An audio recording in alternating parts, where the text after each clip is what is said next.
Our next session coming up shines its spotlight strongly on the Tanzania Sesame sector.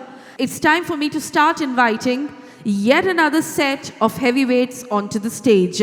I would like to start by introducing the Deputy Registrar of Cooperative Societies, TCDC, Mr. Collins Nyakunga. Mr. Collins Nyakunga is an experienced regulatory leader in the cooperative sector, currently as the Deputy Registrar of Cooperative Societies at Tanzania Cooperative Development Commission. Prior to becoming DRR in January 2020, he has been the Principal Cooperative Officer dealing with supervision of cooperative societies and has been involved in formation of cooperative supervision management information system. Through TCDC, they've managed to capture important data, including members' registrations, inspections, marketing, investments, and legal issues. Our next speaker on this panel will be Ms. Tulibako Minga, the Principal Marketing Officer for COPRA. As you are all aware, COPRA is a cereal and other produce regulatory authority in Tanzania, and with extensive expertise in agricultural economics, marketing and governance, Ms. Minga plays a key role in promoting agricultural produce from Tanzania, sustainable production, processing and structured trade of agricultural commodities. Inviting next on stage, Mr. Asangye Bangu is an accomplished economist holding a master's degree in economics with diverse professional experience in education, financing, tourism, and international trade. And since 2021, he has been serving as the Managing Director of the Warehouse Receipt Regulatory Board of Tanzania, where he championed reforms to strengthen the warehouse receipt system, enhance transparency, and improve market access of farmers. Under his leadership, WRRB has contributed to boosting agricultural value chains and structured trade. May I also add that in recognition of his expertise, Mr. Bangu has been a featured speaker at the 2025 International Sesame and Peanut Conference. Moving on, our next speaker and our final participant on this panel would be Mr. Godfrey Malekano, the CEO of TMX. Okay. Mr. Godfrey Malekano also joins us, and so does Mr. Collins Nyakunga, the Deputy Registrar of Cooperative Society. I've already said that. I leave this session with our esteemed guest. Good afternoon, everyone. As I have been introduced before, my name is Tulibako Minga from COPRA, Cereal and Other Produce Regulatory Authority. So I'm here to present and to share with you an overview of how we produce our Sesame in Tanzania. So our production in Tanzania is strengthened by 4 organizations. COPRA, Cereal and Other Produce Regulatory Authority, where we ensure the standard, the quality, we support export, logistics, and all that so that people get fair price on both sides, farmers and traders. We work along with WRRB, TMX, and TCDC. They are in the front, they will explain further. We have quite unique experience on how we trade our produce. First is one on its own in Central and East Africa, where we do online trading. So you can trade our crops whenever you are. You don't need to come in our countries. First, we aggregate our produce from farmers, where they put their produce in cooperative societies. Then they gather further down to the warehouse, where it is regulated by WRRB.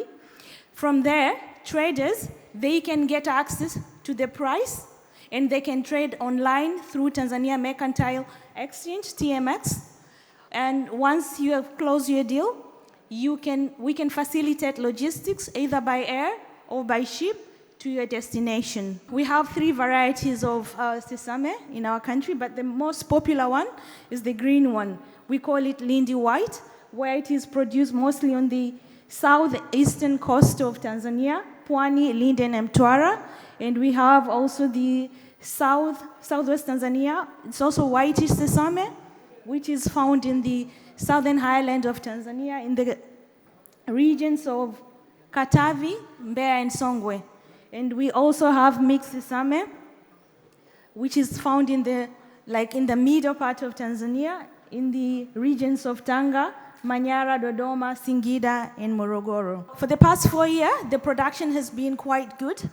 For 2021, the production was around 236,000 metric tons. It went down to 79,170.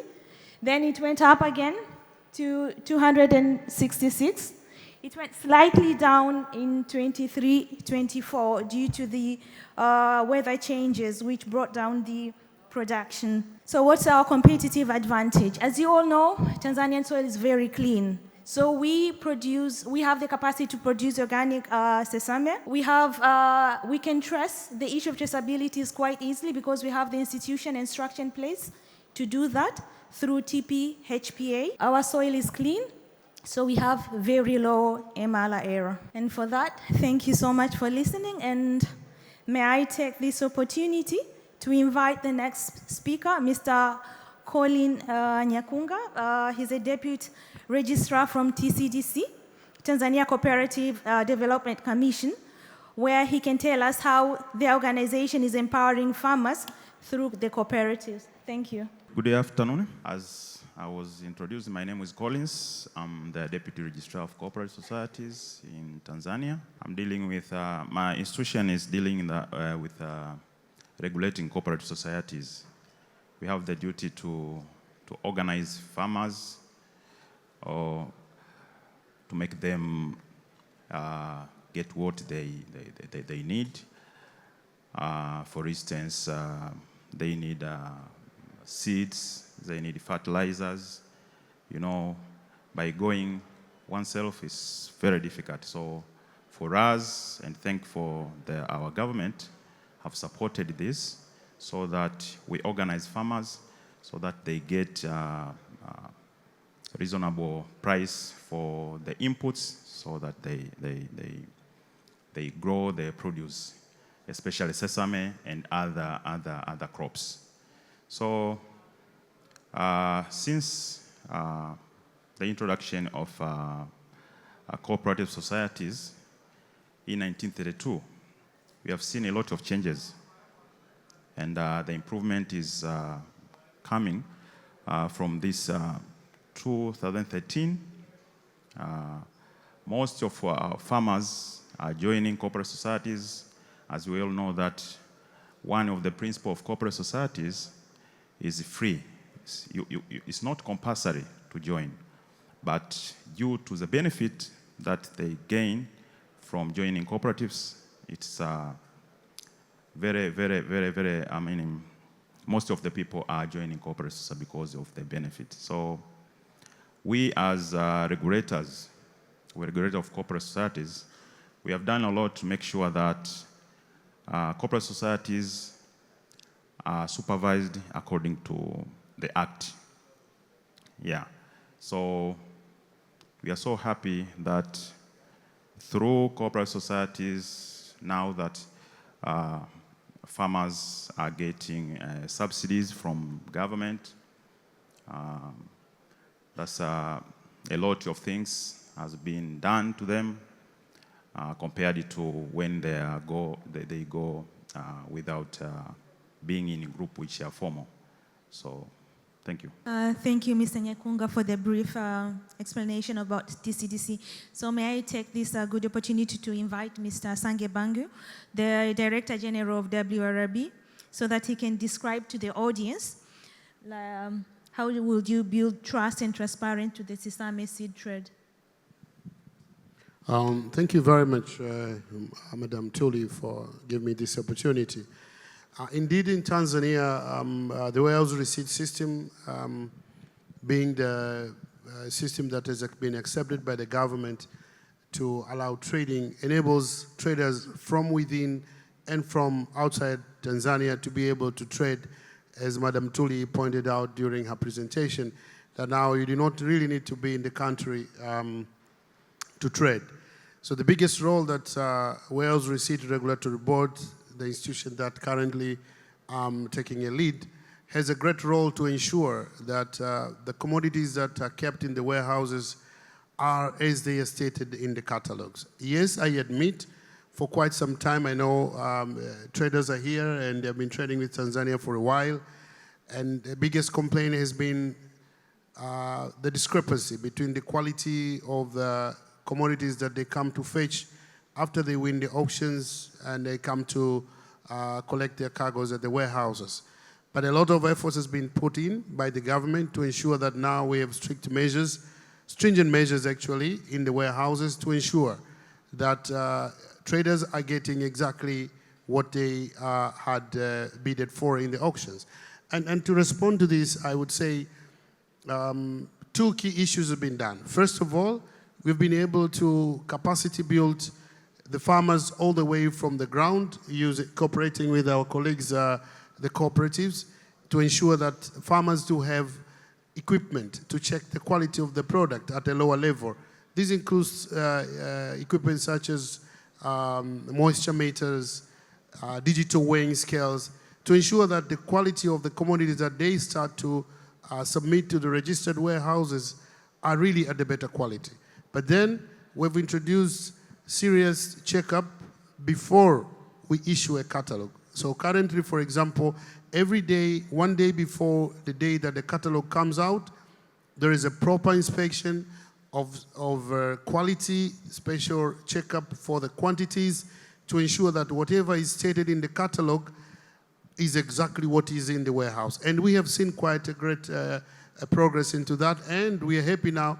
We're almost coming close to the end of Sesame season in Tanzania, and I believe my colleague Malekano is going to say, because he's the one who faces the traders, we've got less and less complaints on the quality issues. But I can assure you, we're even going to put more stringent measures to make sure that the quality of sesame from Tanzania gets better. I understand the specific markets which require specific care for the commodities. We'll be more than ready during today and tomorrow to interact and also get the feedback from everywhere so that we go and improve what we do. Thank you very much. Thank you, Mr. Bangu, for the quite elaborate explanation about the warehouse system in Tanzania.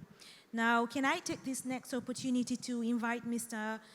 Godfrey Malekano, the CEO of Tanzania Mercantile Exchange, TMX, so that he can explain to us how their organization is connecting farmers to the world. Welcome, Mr. Malekano. Thank you very much.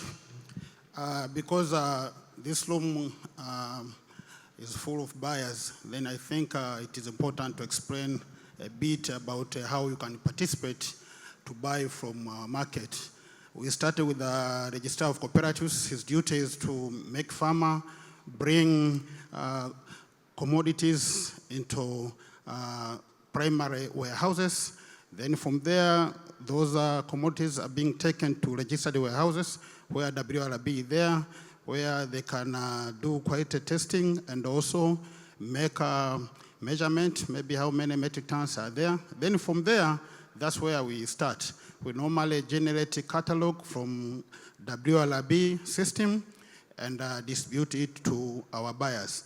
But the process first, you need to register with COPRA as a buyer, and the registration is online through ATMI system, which if you're interested, you can maybe talk to a lady here who can guide you through how you can register your company as a buyer of Tanzania Sesame and other produce, including cashew, we are having pigeon peas, chickpeas, and the likes. And the good thing, all those commodities are being traded on our platform. So we invite you to register with COPRA.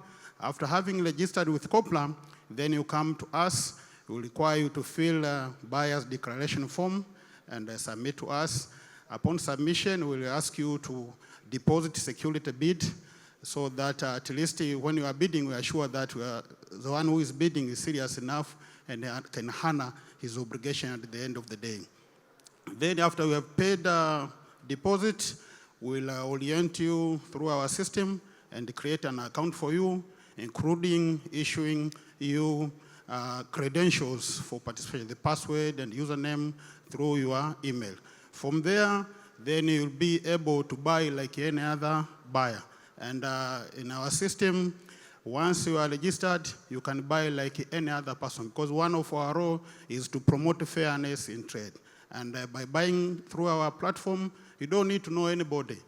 As long as you fulfill the requirements, you can bid and you can get any quantity you want depending on the price which you have quoted, and also depending on the level of your deposit bond with us, which allow you to buy quantities according to what you have placed with us. Then maybe I should talk a little about what the exchange do. It is an exchange like any other exchange in the world. In India, I know you have MCX, you know NCDX. Our exchange also, one of our key role is to promote effective price discovery by having many buyers and sellers coming to the market to trade on those commodities by why they are linked to the rules and the regulation. So we want to encourage as many buyers to come and participate, because through your participation, then we can achieve price discovery. Because if we can compete, then we can get that one. And also, we are promoting transparency. Whatever information about the market, you'll have an access to. The market transparent, all information is given to all participants. But the third one, we reduce transaction cost. You don't need to travel up to Tanzania to buy. You can buy even sitting here in Istanbul, provided that you fulfill the requirement and you have assured us that how settlement of the goods which you are going to buy can be made. We can allow you to participate. But even if you come to Dar es Salaam, you don't need to go to the villages. You just access the system from your hotel room in Dar es Salaam, and you can buy as if someone maybe is within those villages where the auction is being held. And another thing which we are working currently, we are trying to introduce risk hedging instrument by maybe putting futures contract among tradable contract on our exchange. We are still researching, and we know how it takes to bring futures contract in the market. We are talking about maybe having a central counterparty, CCP. We are talking about maybe registering other participants like speculators, like hedgers, arbitragers, so that we can have contracts traded with the exchange which are liquid enough and which buyers can be attracted to. So in Tanzania, currently, that business of maybe you need to know someone is no longer there. Just come and we'll allow you to participate like any other person. And our key role is to bring the market closer to the farmers. Because even a farmer in a village will be able to access a price which you can find in Dar es Salaam, or maybe as a good percentage of international price. So we welcome you all to participate in the market. Thank you very much. Thank you very much, Mr. Malekano, for the elaboration on how TMX is working in the Sesame trade. Now I'll come back to the presenter, and I'll be asking some cross-cutting questions, one from each, and we can randomly address them. And after that, we'll invite questions from the audience. So prepare your questions. Once we are done, we'll pick up your questions as well. So the first question to any of us: what role can foreign investors play in strengthening Tanzania's Sesame value chain? Any one of us can pick that question. What role can foreign investors play in strengthening Tanzania's Sesame value chain? I think foreign investors, they've been very active in other areas of our economy back home. And with the Sesame seed, currently we would need investment in storage facilities. We need modern silos which can enable the country maybe to store sesame seed for a longer term without that sesame seed to maybe go bad. But also we need some processing facilities. We know currently we are exporting low sesame, and it's our aim that crushing like sesame oil and also having other product of sesame, so that to increase the value of our crop, because currently we are just getting value from a low crop, but we wish to have a value addition for that crop as well. And also, there is an issue for agriculture mechanization. Currently, most of our farmers are using old tools to farm. And I would like our farmers also to start using modern tools like we saw in Brazil. We saw a lot of combine harvesters, we saw a lot of tractors. So maybe it's our wish also in Tanzania to have foreign companies coming either to farm along with our farmers so that they can pass that knowledge to our local farmers as well, so that we can uplift standard of living of our farmers. Thank you. Thank you. Now, I'll start asking, responding questions from the audience. Question number 1. If we buy sesame from Japan, from this method, and there's a chemical residue detected in Japan upon arrival, what will be the solutions? Let me try to respond, but I think my colleague Malekano is the one who missed the traders, and he is going to have straightforward answers. I think we are quite aware of what it takes and the costs for sending back the cargo. So I think among the Japanese delegates who are here, we've had time to discuss. Yeah, we can see from here.